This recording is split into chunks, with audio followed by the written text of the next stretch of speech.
Atong paminawon ang maayong balita dito sa Bohol.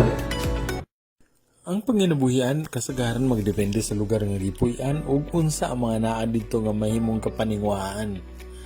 Si Pasiano Malabar pananglitan sa iyang pagkabata sa ginikanan gitun-an sa pagpinikesikay aron dili hinggot man. O kay nanimuyo dool sa kanipaan, natural lang nga kini mo'y iyang kabuhian.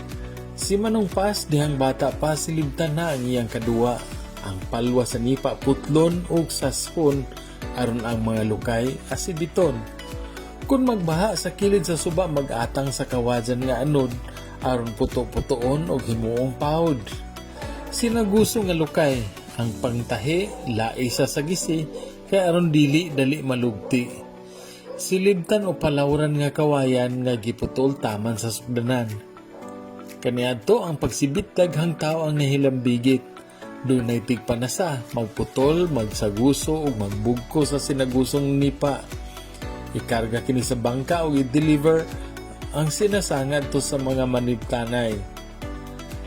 Doon na say magkuhag kawajan, bukon o gutad-gutaron aron silibtan himuon.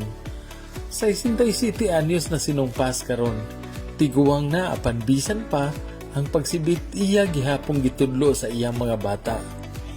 Sa bugat nga trabaho, sa pagsunod sa iyang agi, walay nagseryoso. Wala naman mauso ang pagsibit, tanang anak ni Nong Pas kaluoy sa Ginoo nakagraduate. O sa pagpadayon sa industriya sa pagsibit, siya nagkugi aron ang mga katauhan may kasilungan sa uwan ug init. Gikan sa Bohol alang sa Maayong Balita Central Visayas, Ray Anthony Chu, PIA Bohol.